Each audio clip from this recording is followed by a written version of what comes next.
నమస్తే, welcome to 69 TV Telugu. నేను జితేంద్ర. బులెటిన్లోకి వెళ్లే ముందు హెడ్లైన్స్ చూద్దాం.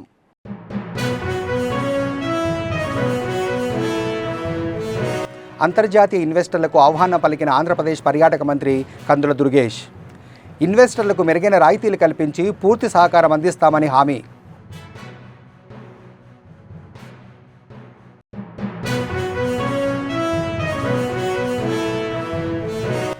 ఎన్డీటీపీఎస్ నిర్వాకంతో 104 గ్రామాలకు ఆగిన తాగునీటి సరఫరా.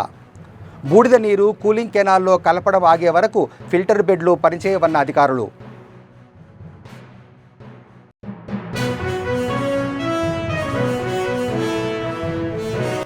బిల్లులు లేకుండా తరలిస్తున్న 107 కిలోల వెండిని స్వాధీనం చేసుకున్న రైల్వే పోలీసులు. ఆభరణాలను సరైన పత్రాలు లేని వెండిని జీఎస్టీ అధికారులకు అప్పగింత.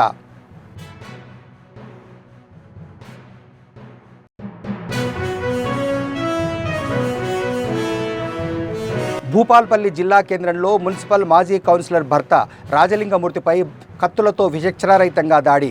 మాజీ ముఖ్యమంత్రి కేసీఆర్తో పాటు పలువురుపై భూపాలపల్లి కోర్టులో పిటిషన్ వేసిన వ్యక్తి Rajalinga Murthy.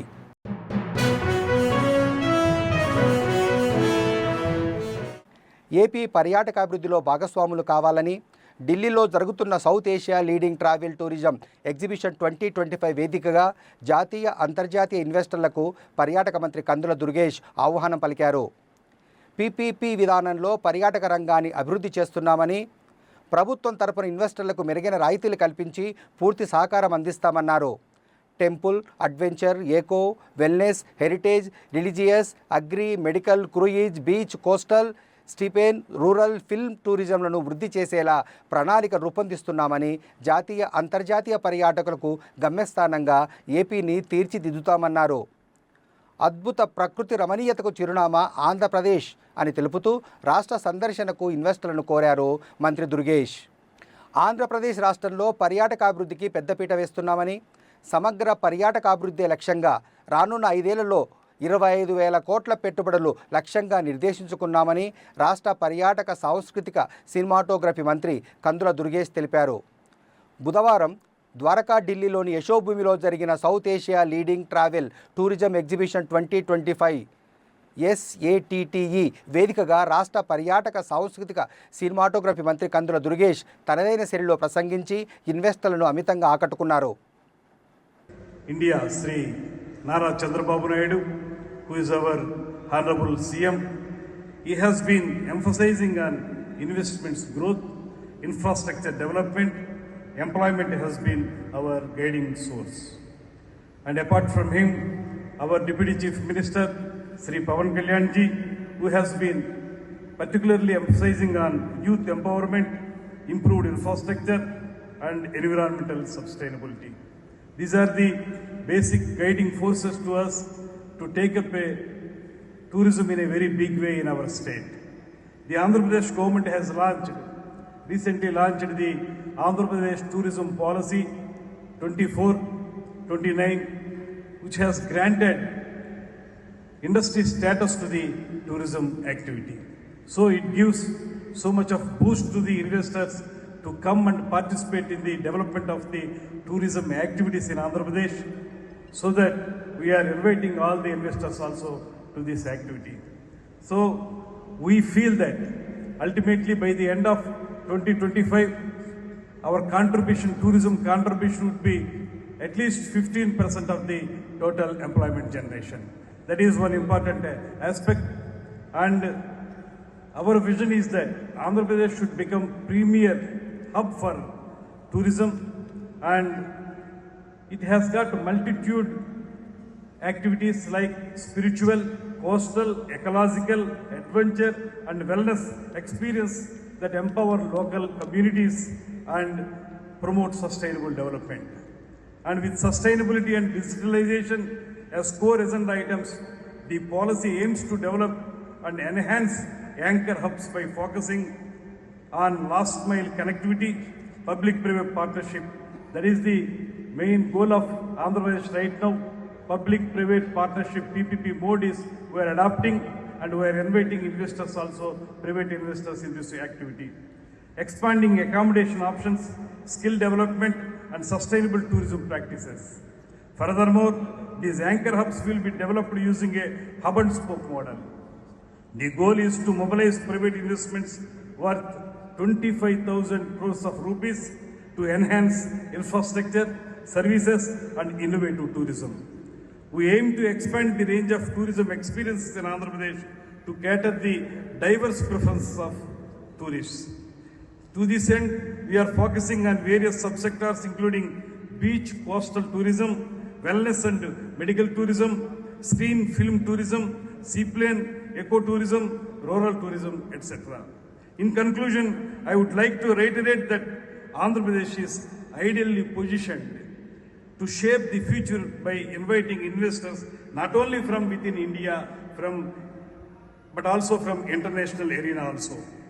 All the brands, international brands would come to our state so that the state is more suitable for all the investors who can invest in a creative way. I wish this event a grand success and invite all the investors to come invest in Andhra Pradesh, and I also welcome all tourists and businesses to visit Andhra Pradesh and taste the rich and vibrant cultural heritage and traditions while definitely experience the beauty of nature. Jai Hind. NTTPS నిర్వాకంతో మైలవరం నియోజకవర్గంలో 104 గ్రామాలకు తాగునీటి సరఫరా బంద్ అయ్యింది. NTTPS అధికారుల నిర్లక్ష్యం, లెక్కలేనితనం వల్ల ప్రజలు తాగునీటికి అల్లాడుతున్నారు. ప్లాంటు నుంచి విడుదలవుతున్న బూడిద నీటిని కాలువ ద్వారా కూలింగ్ కెనాల్లో కలుపుతున్నారు. కూలింగ్ కెనాల్ నుంచి పంప్ హౌజ్కు వచ్చే నీటిలో బూడిద కలిసి ఫిల్టర్ బెడ్ బ్లాక్ అయిపోయింది. మంగళవారం రాత్రి నుంచి నీటి శుద్ధిని ఆర్డబ్ల్యూఎస్ అధికారులు నిలిపివేశారు. సుమారు 27.9 MLW నీటి సరఫరా నిలిపివేశారు. గాలి కాలుష్యంతో పాటు ఎన్టీటీపీఎస్ అధికారులు నీటిని కూడా కలుషితం చేస్తున్నారని ప్రజలు మండిపడుతున్నారు. బూడిద నీరు కూలింగ్ కెనాల్లో కలపడం ఆగే వరకు ఫిల్టర్ బెడ్లు పనిచేయవని అధికారులు అంటున్నారు. ఫిల్టర్ బెడ్ను పునఃప్రారంభించి గ్రామాలకు తాగునీటి సరఫరా చేయాలంటే మరో 2 రోజులు పట్టే అవకాశం ఉంది. అధికార యంత్రాంగం స్పందించడం లేదు. ఎన్టీటీపీఎస్ యాజమాన్యంపై చర్యలు తీసుకునేదెవరు, బూడిద నీటిని అరికట్టేదెవరు అని పరిసర గ్రామాల ప్రజలు ప్రశ్నిస్తున్నారు. ఇప్పటికైనా కళ్ళు తెరిచి తాగునీటి సరఫరాకు చర్యలు తీసుకోవాలని విజ్ఞప్తి చేస్తున్నారు.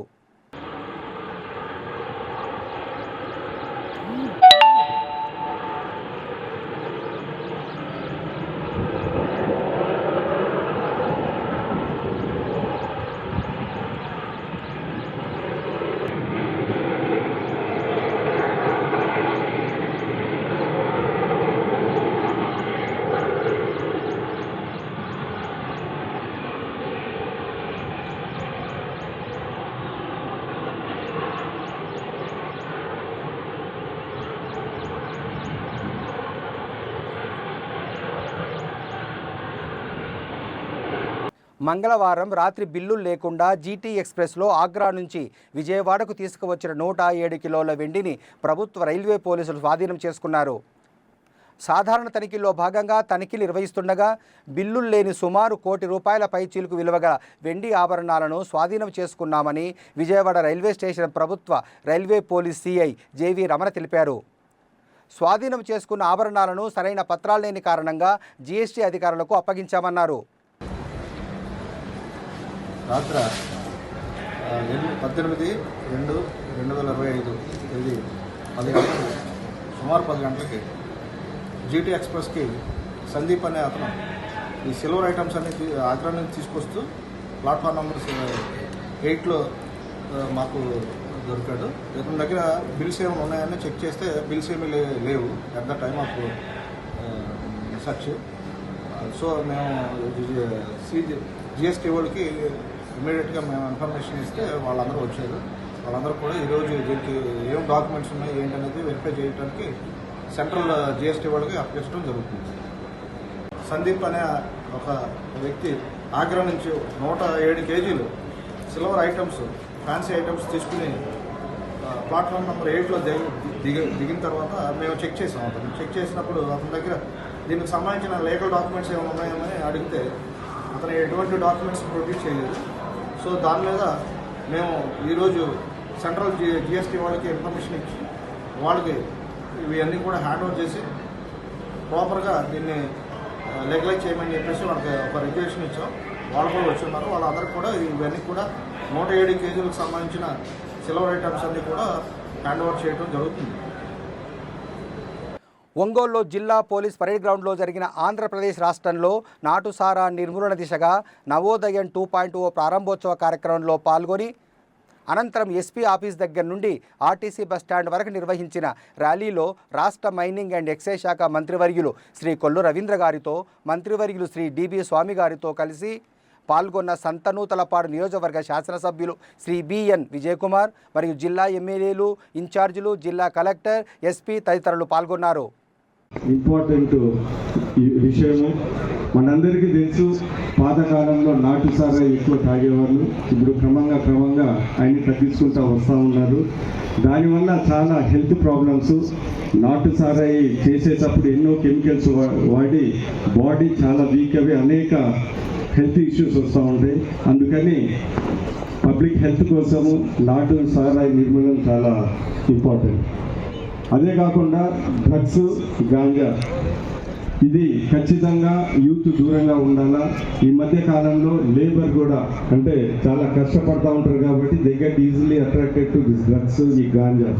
ఈ మధ్య కాలంలో లాస్ట్ గవర్నమెంట్లో ఈ డ్రగ్స్ మరీ ముఖ్యంగా గాంజా చాలా ఎక్కడ పడితే అక్కడ అవైలబుల్గా ఉన్నది. ఈ గవర్నమెంట్ వచ్చిన తర్వాత అది నిర్మూలిస్తూ ఉన్నారు.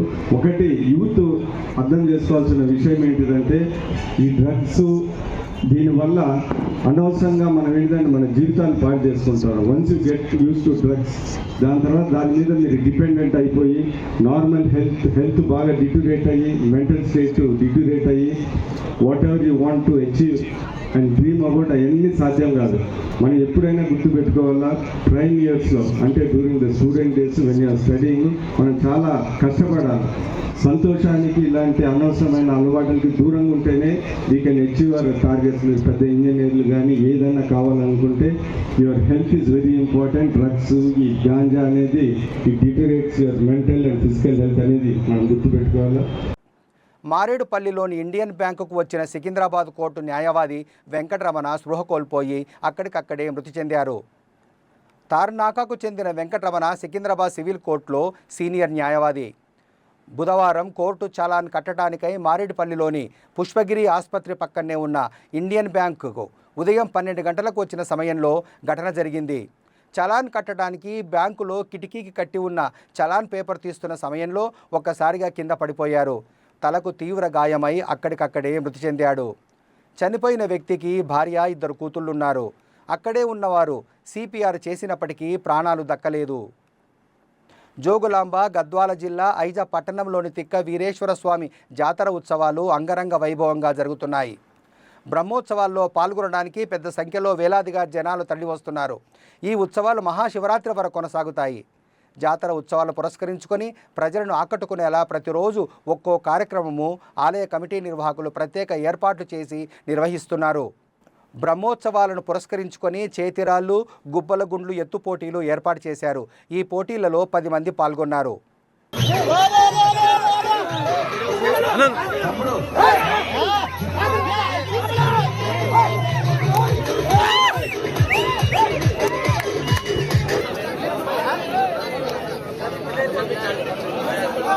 ఈ చేతిరాయి కేజీ 95 కేజీలు ఈ రాయి వెయిట్. అలాగే ఐజాకి వచ్చి ఇప్పుడు 2వ స్థానం. ఫస్ట్ కొడతాడో సెకండ్ కొడతాడో తెలియదు, చూద్దాం.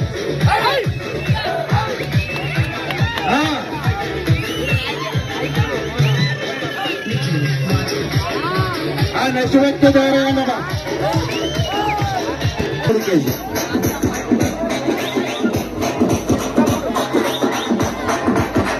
మేడుకొండ గ్రామం, ఐజా మండలం, జోగులాంబ, గద్వాల జిల్లా. మేడుకొండ రాజు 103 కేజీలు.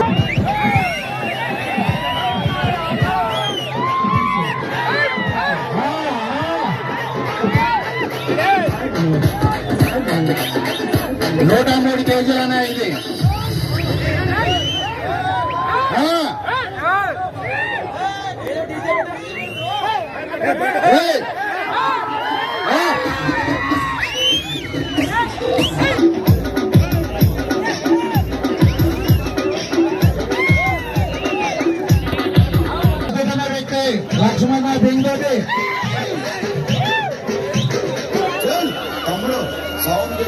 అందరూ పెట్టేయండి.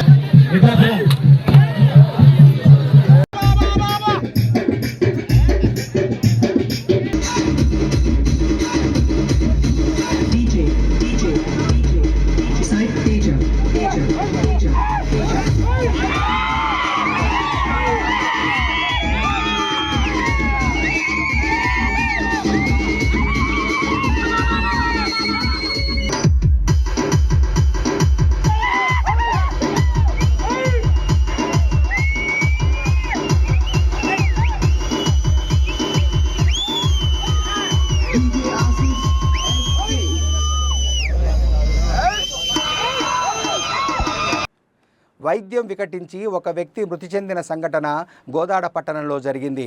వివరాల్లోకి వెళితే హుజూర్ నగర్ మండలము బూరుగడ్డ గ్రామానికి చెందిన గూడెపు నాగేశ్వరరావు వయసు 42 అనే వ్యక్తి వైద్యం కొరకు హాస్పిటల్కు రాగా వాట్సాప్ ద్వారా కాంపౌండర్తో వైద్యం చేయించినట్లు మృతిని బంధువులు ఆరోపిస్తున్నారు. కాంపౌండర్ ఇంజెక్షన్ ఓవర్డోస్ ఇవ్వడంతో వ్యక్తి మృతి చెందినట్లు మృతిని బంధువులు హాస్పిటల్ ముందు నిరసన తెలిపారు. పేషెంట్ మృతి చెందడంతో కుటుంబ సభ్యులకు తెలియకుండా మృతుడిని మరొక హాస్పిటల్ సిబ్బంది తరలించారని వారు ఆరోపిస్తున్నారు. కాకినాడ జవహర్లాల్ నెహ్రూ సాంకేతిక విశ్వవిద్యాలయం ఉపకులపతిగా ప్రొఫెసర్ సిఎస్ఆర్కే ప్రసాద్ వీసీ ఛాంబర్లో బాధ్యతలు చేపట్టారు. ఈ సందర్భంగా వర్సిటీ అధికారులు, మాజీ ఉపకులపతులు, అధ్యాపకేతర సిబ్బంది తదితరులు అభినందనలు తెలిపారు. అనంతరం వీసీ సమావేశపాల్లో రిజిస్ట్రార్, ఓఎస్డీ, డైరెక్టర్లు, ప్రిన్సిపాల్స్, విభాగాధిపతులు, అధ్యాపకేతర సిబ్బందితో సమావేశం నిర్వహించారు. ఈ సందర్భంగా నూతన వీసీ మాట్లాడుతూ తనను వీసీగా నియమించినందుకు సీఎం చంద్రబాబు, విద్యాశాఖ మంత్రి లోకేష్కు కృతజ్ఞత తెలిపారు. జేఎన్డీయూకే విశ్వవిద్యాలయానికి ఎంతో ఘనమైన చరిత్ర ఉందని, ఆ పేరు ప్రఖ్యాతులు కాపాడుకుంటూ మరింత ఉన్నత స్థానానికి చేరుకునేలా అందరూ కలిసికట్టుగా కృషి చేయాలన్నారు.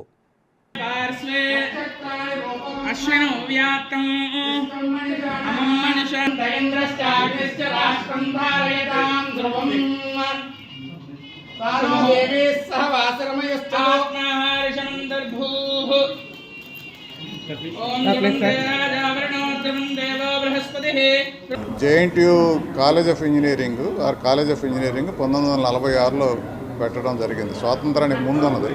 అఫ్కోర్స్ 2008లో జేఎన్టీయూ యూనివర్సిటీ అయింది కాకినాడగా.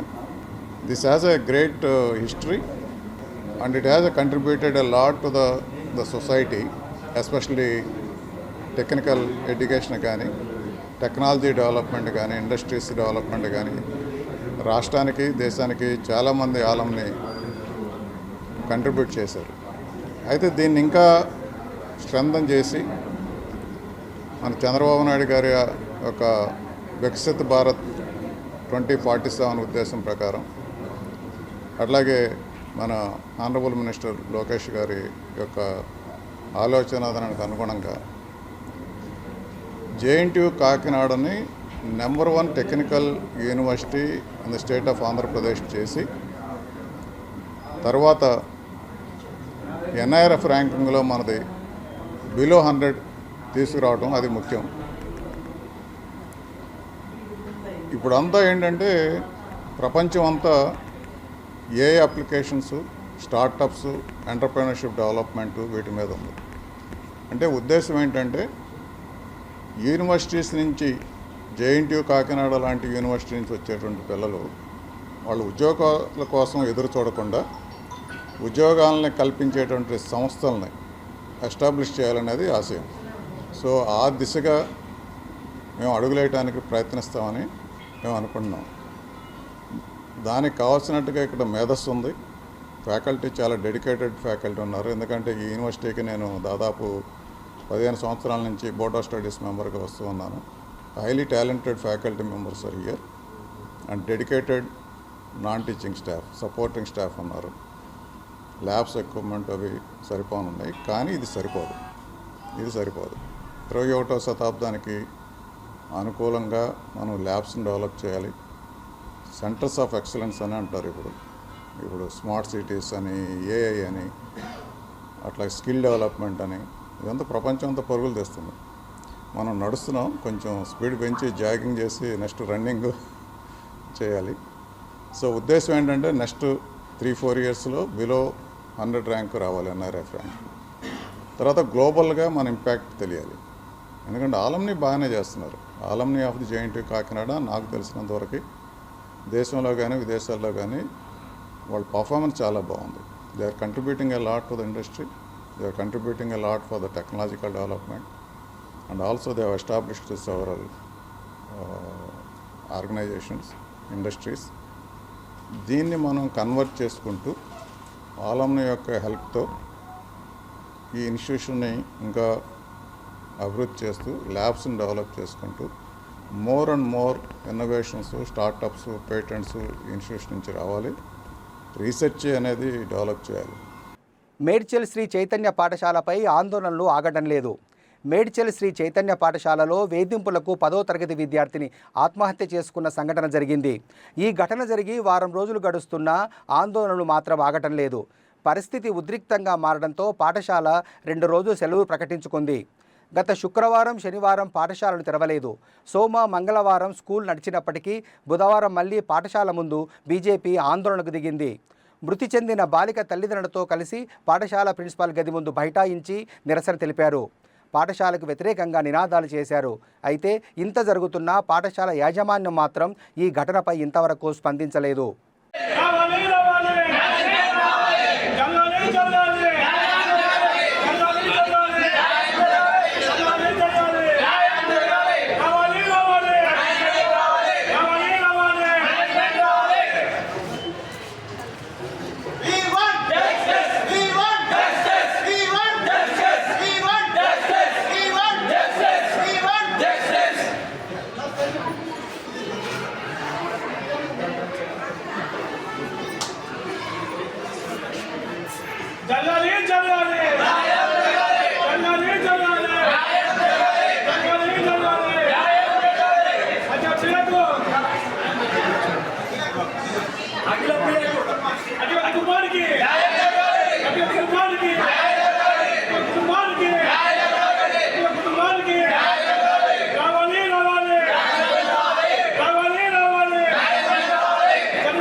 జయశంకర్ భూపాలపల్లి జిల్లా కేంద్రంలో మున్సిపల్ మాజీ కౌన్సిలర్ నాగవల్లి సరళ భర్త రాజలింగమూర్తిపై కత్తులతో విచక్షణారహితంగా దాడి చేశారు గుర్తు తెలియని దుండగులు. స్థానికుల సమాచారంతో సంఘటనా స్థలానికి చేరుకున్న పోలీసులు లింగమూర్తిని ఆసుపత్రికి తరలించారు. సంఘటనకు సంబంధించిన పూర్తి వివరాలు తెలియాల్సి ఉంది. అయితే రాజలింగమూర్తి మేడిగడ్డ ప్రాజెక్టు విషయంలో అవినీతి జరిగిందని మాజీ ముఖ్యమంత్రి కేసీఆర్తో పాటు పలువురుపై భూపాలపల్లి కోర్టులో పిటిషన్ వేసిన వ్యక్తి. ఆసుపత్రిలో చికిత్స పొందుతూ మృతి చెందిన రాజలింగమూర్తి కేసు నమోదు చేసుకుని పోలీసులు దర్యాప్తు చేస్తున్నారు. బులెటిన్ ముగించే ముందు హెడ్లైన్స్ మరోసారి.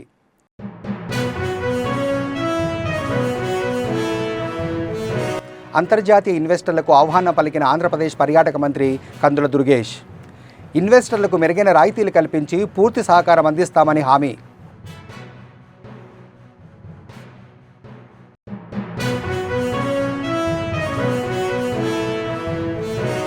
ఎన్డీటీపీఎస్ నిర్వాకంతో 104 గ్రామాలకు ఆగిన తాగునీటి సరఫరా. బూడిద నీరు కూలింగ్ కెనాల్లో కలపడం ఆగే వరకు ఫిల్టర్ బెడ్లు పనిచేయవన్న అధికారులు.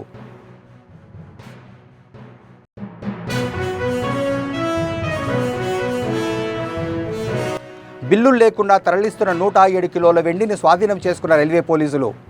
ఆభరణాలను సరైన పత్రాలు లేని వెండిని జీఎస్టీ అధికారులకు అప్పగింత.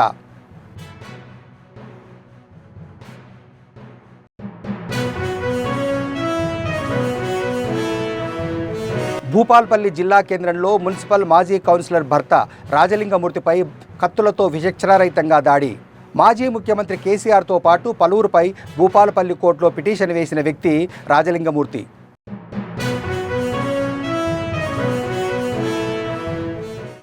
నాన్ స్టాప్ అప్డేట్స్ కోసం చూస్తూనే ఉండండి 6/9 టీవీ తెలుగు.